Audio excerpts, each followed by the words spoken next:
Ia să vedem. Deci hai să facem o scurtă recapitulare, da, ce aveți voi de învățat și cam despre ce e vorba.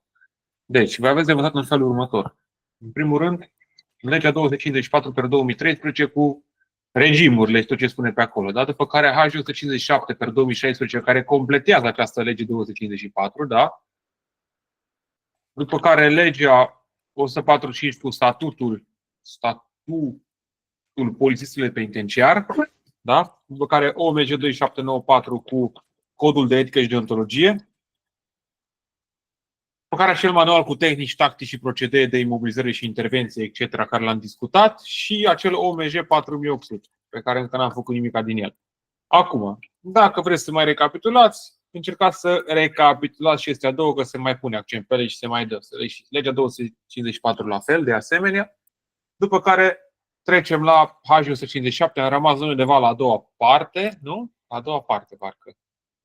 De fapt, la mai jos. La articolul 57, parcă. Mersi. Articolul 57, zici?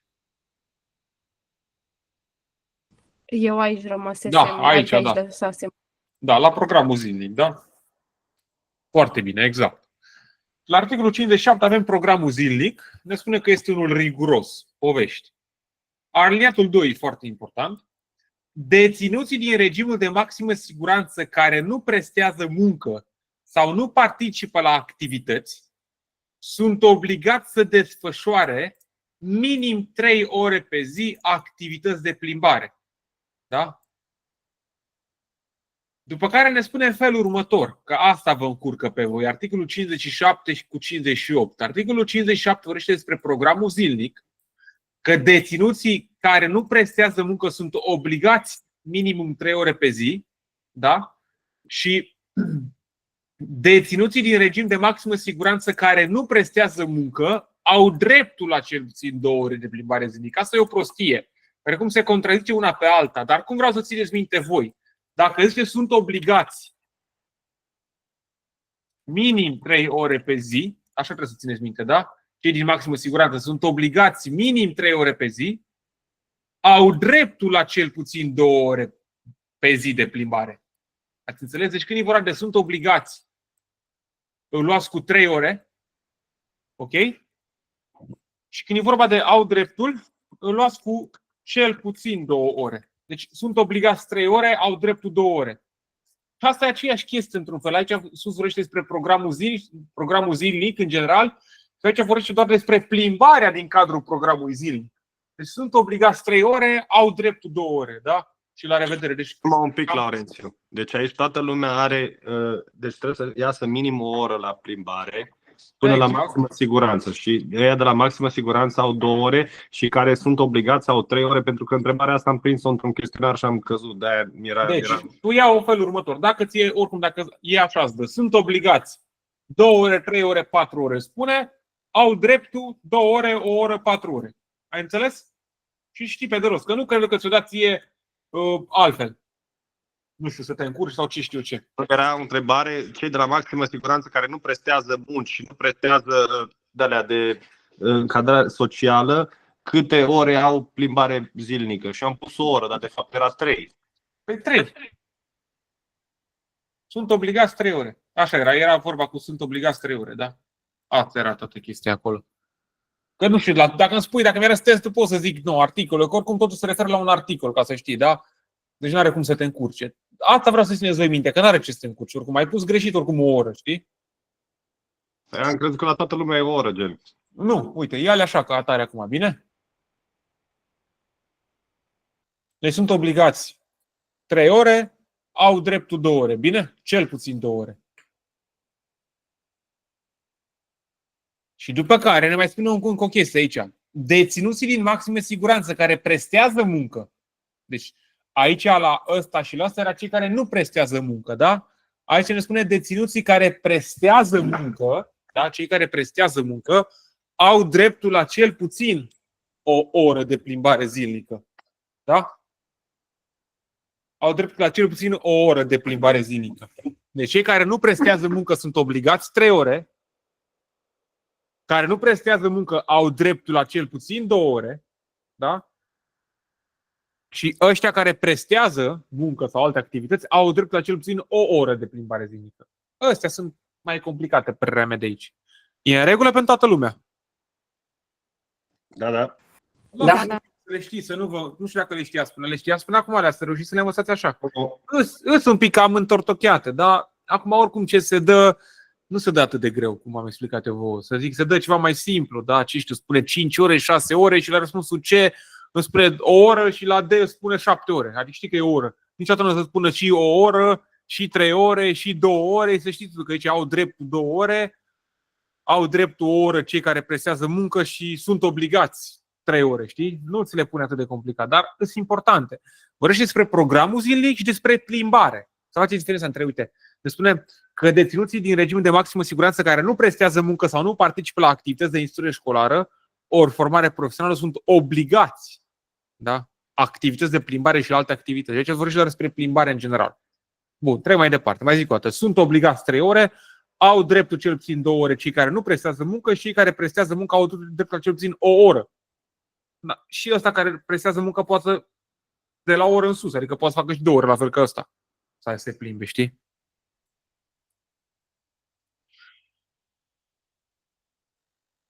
Deținuții din regimul de maximă siguranță aflați în executarea sancțiunii disciplinare cu izolarea, da, izolarea pe câte zile este? 10 zile. 10. 10 zile. Pe 10 zile au dreptul la cel puțin o oră de plimbare zilnică în curți speciale amenajate în aer liber, da? Deci cei care din regim de maximă siguranță aflați în executarea sancțiunii disciplinare cu izolarea, la fel o oră de plimbare zilnică, așa asta e important. Poate să dau ce de la izolare o oră, 2, 3, 4. Știu că e o oră, că am spus eu, da? Și la revedere. Na. Bun. Ne mai spune nouă că deținuții din maximă siguranță care au o comportare bună și respectă regulile de ordine interioară pot presta muncă în grupuri mici, în interiorul penitenciarului, în spații prevăzute cu dispozitive de închidere sigure și sub supraveghere permanentă.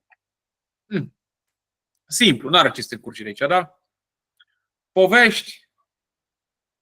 Personalul penitenciarului este anume selecționat, format și specializat. Povești. Deplasarea deținuților din regimul de maximă siguranță la organele judiciare, spitale ori în alte locații din exteriorul penitenciarului, precum și transferarea la un alt loc de deținere, se realizează în mijloace de transport special amenajate, separat de alte categorii de deținuți, acestora aplicându-li se mijloace de imobilizare în cazuri justificate prin autorizarea scrisă a directorului unității. Interesantă și asta, da? Deci cei din maximă siguranță care se deplasează la organele judiciare, adică ce știu, la un procuror, la un avocat, la un judecător, da? La spital ori în alte locații din exteriorul penitenciarului, transportul acestor categorii de persoane din maximă siguranță se face separat de alte categorii de deținuți, cum ar fi regim închis, semideschis sau deschis, acestora aplicându-li se mijloace de imobilizare. Iar în cazuri justificate, cine? Directorul penitenciarului, unității, prin autorizare scrisă, poate să le aplice aceste mijloace de imobilizare, poate să fie încătușați. Doar în cazuri justificate, nu neapărat, nu musai, da? La ieșirea și intrarea în și din camerele de deținere, deținuții din maximă siguranță sunt supuși în mod obligatoriu controlului corporal sumar. Țineți minte, noi o să învățăm la OMJ 4800 că există 2 tipuri de controle. Control corporal sumar, există 2 tipuri de controle corporale. Control corporal sumar și control corporal amănunțit. Cei din maximă siguranță, când îi scoți din camera de deținere, spre surprinderea voastră, nu li se face control corporal amănunțit, ci sumar. Poate foarte mulți ați fi gândit, bă, dacă l-ai la maximă siguranță, când îl scot din camera de deținere, îi fac control corporal amănunțit. Nu, îi se face sumar, la fel ca și la regim închis, semideschis sau deschis. Control corporal amănunțit, ca să știți voi și o să învățăm noi la OMJ 4800, se face celor care sunt la camera de protecție, la refuz de hrană și la izolare. Acelor categorii de deținuți care sunt în izolare, în camera de protecție sau în refuz de hrană, ălora li se face control corporal amănunțit la scoaterea și introducerea în camera de deținere, adică în celulă. Celorlalte categorii, chiar și în regim de maximă siguranță, li se face control corporal sumar. Că sunt convins 100% că foarte mulți aici ați fi mers pe control corporal amănunțit. Că dacă te întrebam așa, potrivit H157, la ieșirea și intrarea din și în camerele de deținere, deținuții din regim de maximă siguranță sunt supuși în mod obligatoriu, 2 puncte. Controlului corporal amănunțit, sumar și spuneam încă alte 2 chestii. Pe ce ai fi mers? Pe sumar sau pe amănunțit? Am anunțat 100%. Părerea, nu, ai înțeles, nu, acum e foarte bine că știi oricum, deci bravo. Da? Deci luați un pic așa, că vă spun aici că aici foarte mult greșesc. Mai ales cei care nu citesc, 100% merg pe amănunțit, merg după intuiție, cum și eu așa am gândit prima dată. Da? Scoaterea din camere se desfășoară în prezența unui număr suficient de personal dotat corespunzător, iar în situația în care situația se impune, li se aplică mijloace de imobilizare deținuților. Simplu, nu are ce se face. Prezentarea deținuților din maximă siguranță în fața organelor judiciare, cum ar fi procuror, etc., da? Se realizează fără cătușe. Deci neîncătușat sau fără cătușe pentru mâini, da? Bun. Mergem mai departe.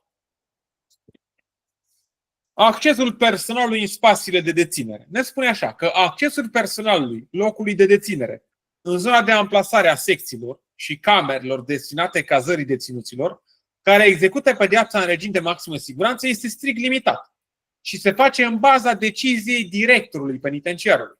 Da? Bun.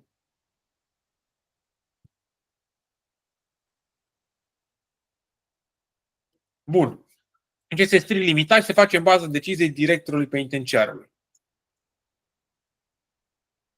Regimul închis, îl știm deja la ce se referă. Regimul închis se poate aplica și celor din regim semideschis sau deschis care au comis o abatere foarte gravă sau mai multe abateri disciplinare grave în mod repetat și care prin conduita lor afectează desfășurarea normală a activității. Da? Clar că unul, dacă e la regim semideschis sau deschis și e foarte violent, poate să-l faci în regim închis. Dar regimul închis se poate aplica și celor care sunt la regim de maximă siguranță și care au o bună conduită și au făcut eforturi pentru reintegrarea socială. Adică, efectiv, e progresiv sau regresiv. Da, îți vezi de treabă, te bagă la un regim mai aspru, la un regim mai blând. Nu îți vezi de treabă, te bagă la un regim mai aspru, dintr-unul mai blând. Da? Din regim semideschis sau deschis se poate băga la închis sau invers, din maximă siguranță la închis. Da? Plus că regimul închis se aplică și celor care sunt condamnați la pedeapsa închisorii între 3 și 13 ani. Care știți cu toții deja chestia asta și aceste lucruri pe care le știm deja la legea 254. Da? Că ei desfășoară activități în grupuri, da? Cei de la regim de maximă siguranță cum desfășoară activități? În grupuri mici. În grupuri mici, da, bravo. Chiar avem aici undeva.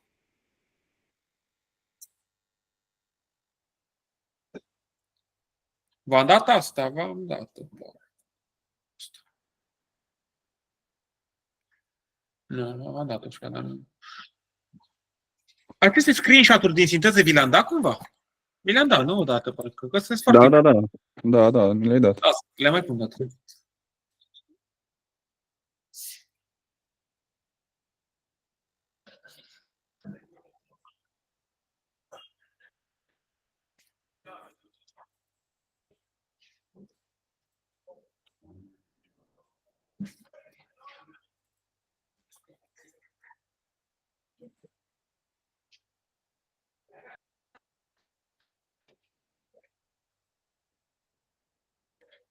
Da. Mergem mai departe un pic. Clar că regimul închis se execută în penitenciare anume destinate unei secții sau spații speciale amenajate. N-are ce să se încurce. Cei din regim închis sunt cazați de regulă în comun, iar cei din regim de maximă siguranță sunt cazați de regulă Individual. Camerele, o chestie nouă, da? Camerele de deținere sunt permanent închise și asigurate la regim închis, la fel ca și la regim de maximă siguranță. Hrana se servește de regulă în săli de mese sau în camerele de deținere. Povești. Activitățile cu deținuții din regimul închis se desfășoară individual sau în grup, sub pază și supraveghere permanentă a personalului. Ok.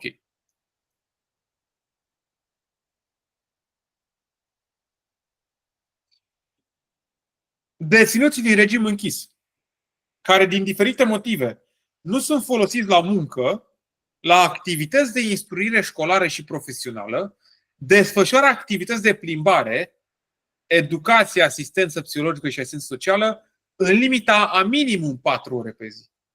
Da? Deci desfășoară în limita a minimum 4 ore pe zi. Și la regim de maximă siguranță cum era? Au dreptul câte ore? La 2 ore. 2 ore. 2 ore și 3 ore. obligați. Cei care nu. Și cei care da, La o oră. O oră. ați înțeles ideea? Deci vedeți că și aici la regim de închis știi că e 4 ore. Le știți acum, le știți mai bine, cred că poate vi le-ați mai așezat în minte. Deținuții din regim închis care nu prestează muncă și nu participă la activități au dreptul la cel puțin 3 ore. Da? Și la regim de maximă siguranță au dreptul? La 2 ore. Sigur?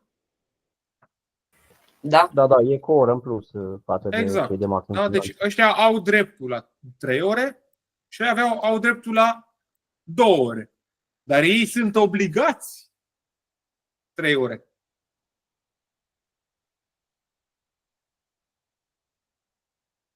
Aici trebuie să zic că sunt obligați să desfășoare 4 ore ca să fie ca la maximă siguranță. Știți ce zic? Dar nu mai pus așa. Știi ce zic? Sincer, din câte chestionare am făcut până acum, nicio întrebare n-am prins de genul asta. Cu minim 4 ore, 3 ore la închis sau la maximă Eu da. siguranță. Dar acum cred că le știți, nu? Uite, hai să le fac. Vrei să fac, uite, așa frumos, să le fac așa elegant. Ce te spune, fac aici. Maximă siguranță, da? Sunt obligați 3 ore, 2 ore, 3 ore. Obligații la mai mult. 3 ore. 3 ore, ore. 3 ore, da. Au dreptul 3 ore, nu participă la 2 ore, așa. Nu participă la activități. Nu participă la activități o oră. Cei care cei care participă la activități o oră, da? O oră. Regim închis.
Patru ore. 4, 3 și 1.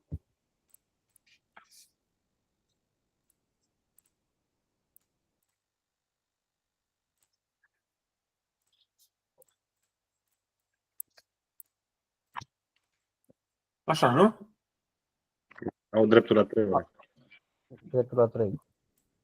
Exact. Nu, să zicem, pot să-i dau și așa, da? Gen spre în detaliu. Da, interesant, că îți dai seama un pic acum, știi?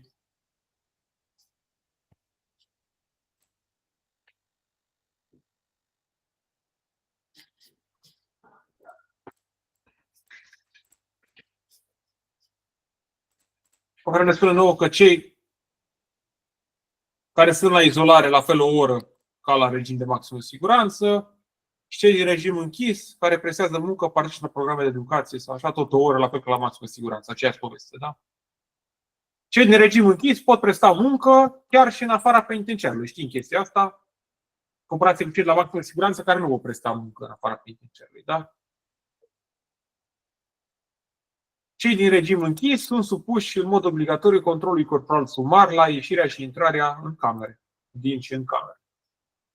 Regimul semideschis le oferă deținuților posibilitatea de a se deplasa neînsoțiți în zone din interiorul penitenciarului pe trasee stabilite de către administrația penitenciarului, da? Și de a-și organiza timpul liber avut la dispoziție sub supraveghere cu respectarea programului stabilit de administrație. Povești. Semideschis 1-3 ani. Semideschis se poate aplica și celor din regim deschis care îs oarecum violenți, da? Le oferă un regim mai aspru. Bun.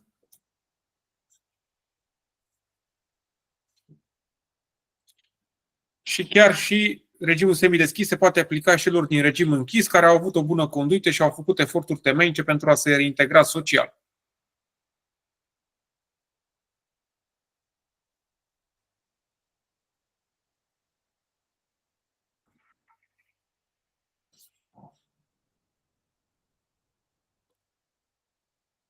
La fel, regimul semideschis se execută în penitenciare, în nicăieri altundeva.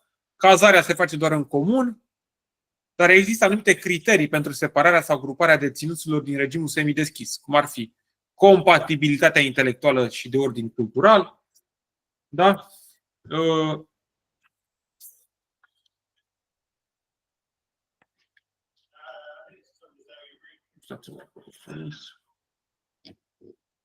Deci, compatibilitatea intelectuală și de ordin cultural, interesul de a participa la activități de resocializare și de folosire la muncă. Și asta mi se pare foarte interesant. La regimul semideschis, camerele de deținere sunt deschise pe timpul zilei. În comparație cu regimul închis și maximă siguranță, unde nu sunt deschise pe timpul zilei, da? Aici sunt deschise. După apelul de dimineață și până cel mai târziu cu 30 de minute înainte de apelul de seară. Da? În funcție de condițiile de vizibilitate.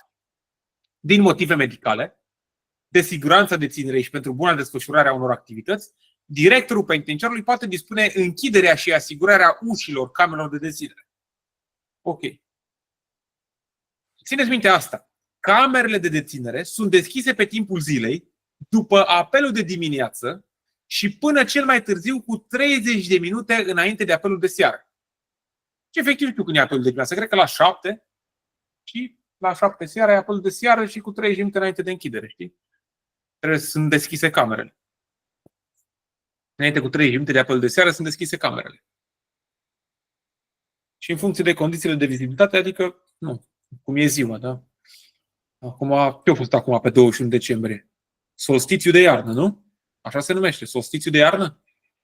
Și acum ziua crește, nu? Da, da, da. Acum Cine trebuie știe? să crească ziua. Acum începe să crească. Da, da, da. Da, da, da. Solstițiu de iarnă, nu? Da, exact. Și echinocțiu, ce e echinocțiu? De vară.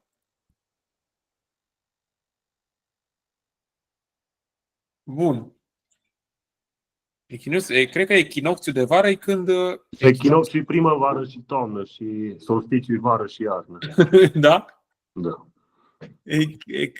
Echinocțiu și solstițiu. Solstițiu iarna.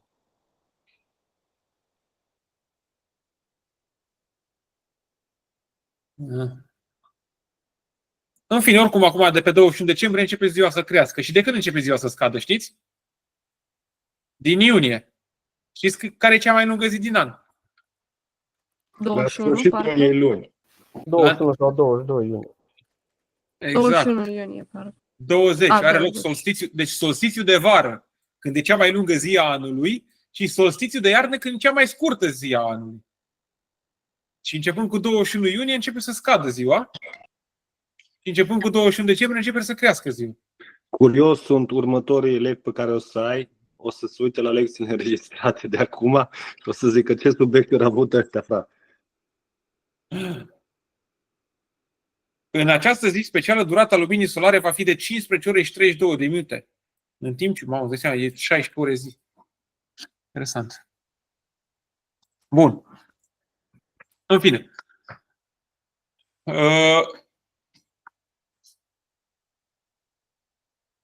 Deci țineți minte cea 30 de minute înainte de apelul de seară. Bine, că în rest nu e important altceva. Dacă țineți minte asta cu 30 de minute înainte de apelul de seară, e perfect.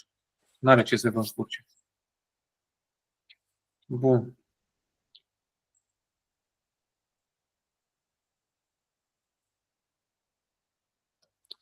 Pe timpul serviciului mesei și în situația în care întregul efectiv din cameră participă la activități în afara acesteia, ușa este închisă și asigurată. Pe timpul serviciului mesei, da?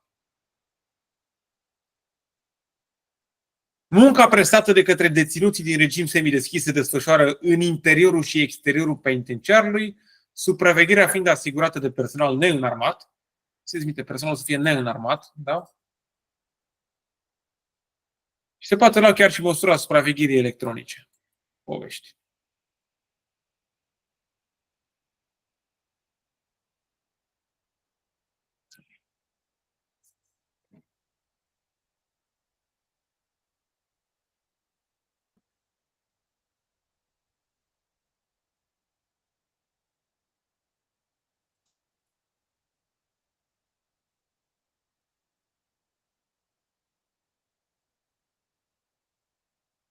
La regim semideschis ne spune că acest regim oferă deținuților posibilitatea de a se deplasa neînsoțiți în interiorul penitenciarului și de a presta activități în afara penitenciarului chiar și fără supraveghere. Maxim un an. Ne spune că regimul deschis se bazează pe disciplina liber consimțită, pe sentimentul de responsabilitate față de comunitatea din care provin deținuții. Povești. Locul de executare ne spune așa.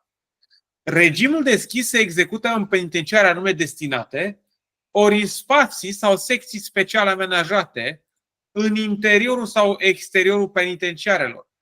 Da? Deci regimul deschis se execută atât în interior cât și în exteriorul penitenciarului. Mare atenție la chestia asta. Iar camerele de deținere sau de cazare se țin descuiate atât pe timp de zi cât și pe timp de noapte. Deținuții din regim deschis având liber acces în locurile și zonele stabilite de către penitenciari. Da?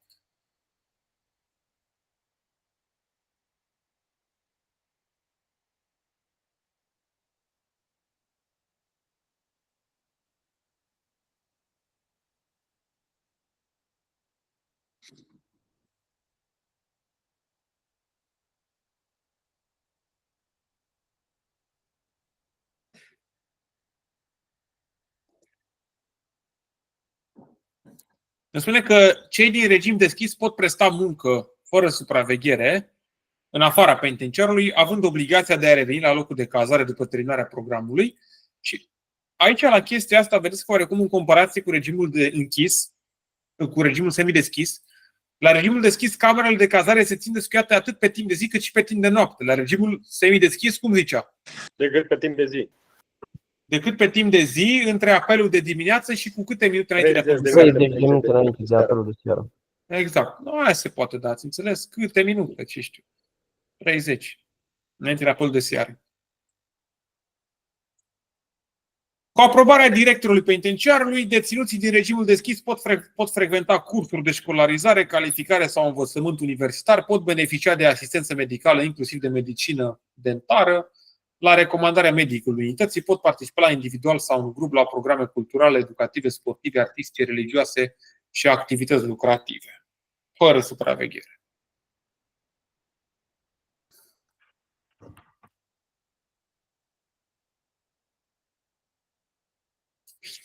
Cu ocazia includerii deținuților în regimul deschis și ori de câte este necesar, aceștia sunt instruiți cu privire la îndatoririle, obligațiile și interdicțiile pe care le au. Da?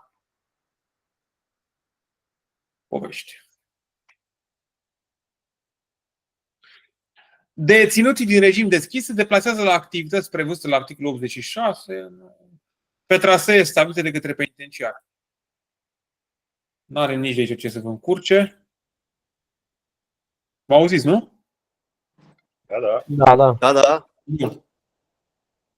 Pe timpul desfășurării de activități în afara penitenciarului, deținuților din regim deschis le este interzis. O secundă, am să verific aici ceva. Da. Deci deținuților le este interzis să procure, să dețină, să comercializeze și să consume băuturi alcoolice.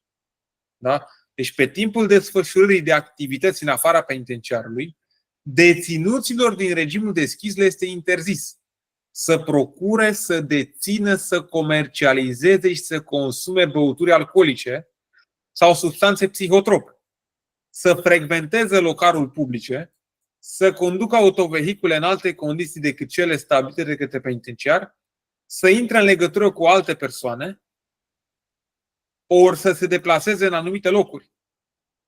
Și normal că el este interzis să poarte, să procure sau să dețină arme, muniții, substanțe toxice ori explozive de orice fel. Da? Deci le este interzis deținuților. Asta țineți minte, n-au voie să consume nici măcar alcool. Da? Sau să procure, să dețină și să comercializeze. Le este interzis să părăsească locurile unde sunt planificați înainte de terminarea programului, fără aprobarea persoanei desemnate de către conducerea penitenciarului care coordonează activitatea. Logic. Să se deplaseze fără a avea asupra lor documentele de legitimare eliberate de către penitenciar, pe care sunt obligați să le prezinte la cerere organelor competente, adică polițiștilor. Da, le estimează vreodată. Da? N-ai buletinul cu tine, ceva, că ești deținut aflat în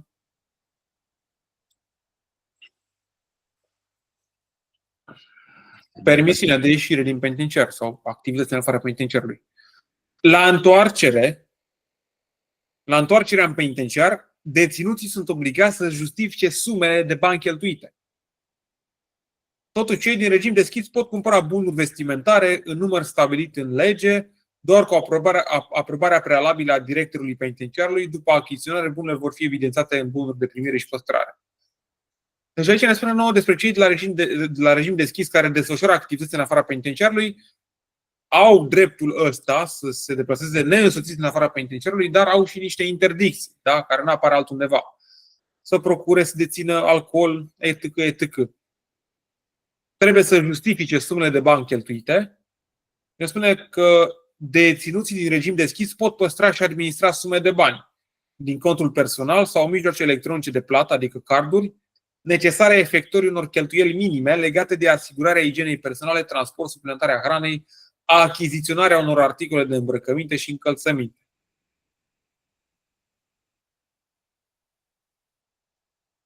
Deținuții pot deține și folosi doar telefoane mobile proprii pe bază de abonament, dar fără acces la internet.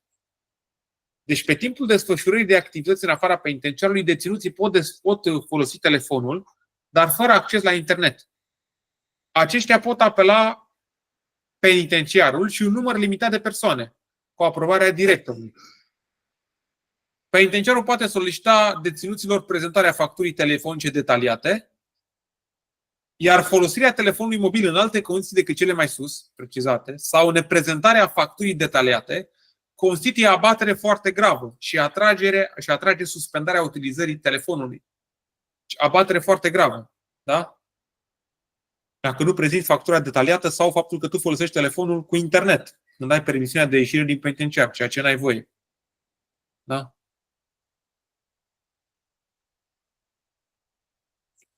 Și cam asta e a doua parte. Acum, țineți minte, dacă țineți minte tot ce m-am spus eu până aici, e ok. Mâine vreau să ne auzim să discutăm a treia parte, tot de la ora asta. E ok așa de la 21? Da, ok. Da, da, e bine. Vreau să facem în fiecare zi până gătăm. Adică facem luni, marți, miercuri, joi. Bine? Să știți. Luni, marți, miercuri, joi, să gătăm a treia parte, a patra parte, a cincea parte și a șasea parte. Ok? Da, în da. fiecare zi la 21. No. Da, da, e perfect. No, acum asta, unde e asta? Vă pun așa pe grupul ca să o aveți. E bine așa? Să o aveți așa? Da, minunat. Dar așa mult e din HG-ul ăsta, frate.